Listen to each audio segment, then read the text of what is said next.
Теперь граждане могут получить у частных нотариусов те же услуги и по той же цене, как у государственных. С конца марта в силу вступил закон о нотариате, который уравнял права обоих специалистов вне зависимости от формы собственности. Частные нотариусы могут совершать те же действия, что и государственные.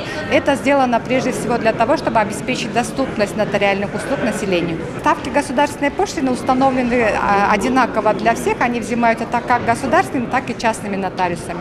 Что касается услуг правово-технического характера, частные нотариусы устанавливают самостоятельно.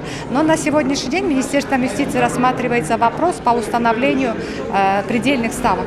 Согласно статье 116 закона о нотариате, Кабмин в течение 6 месяцев должен был провести общее собрание частных нотариусов. Минюс провел общее собрание частных нотариусов, где были выбраны кандидаты в органы управления нотариальной палаты.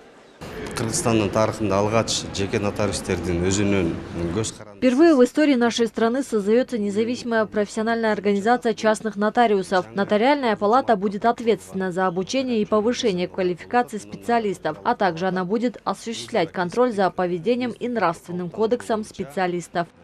Лицензию на право ведения нотариальной деятельности в Минюсте получили почти 800 юристов. Работу в частном секторе ведут более 300 нотариусов, а государственных насчитывается 90 специалистов. Создание нотариальной палаты – это еще один шаг для улучшения профессиональных навыков, говорят сами юристы. Задача перед нотариатом стоит, чтобы объединить всех нотариусов, сделать единую практику для того, чтобы все население обслуживать правильно, четко, грамотно.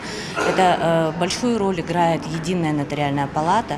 На сегодняшний день она будет называться Нотариальная палата Кыргызской республики. И я считаю, что это очень правильный подход. Министерство юстиции обдуманно подошло к этому.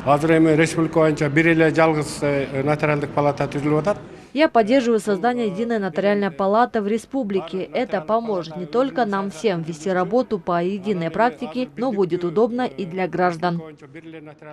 В Минюсте отметили, что палата будет привлекаться к процессам проверки работы частных нотариусов, процессам рассмотрения жалоб и к процедуре проведения экзаменов. Чибек Исакова, Оскар Маратов, ЛТР, Бишкек.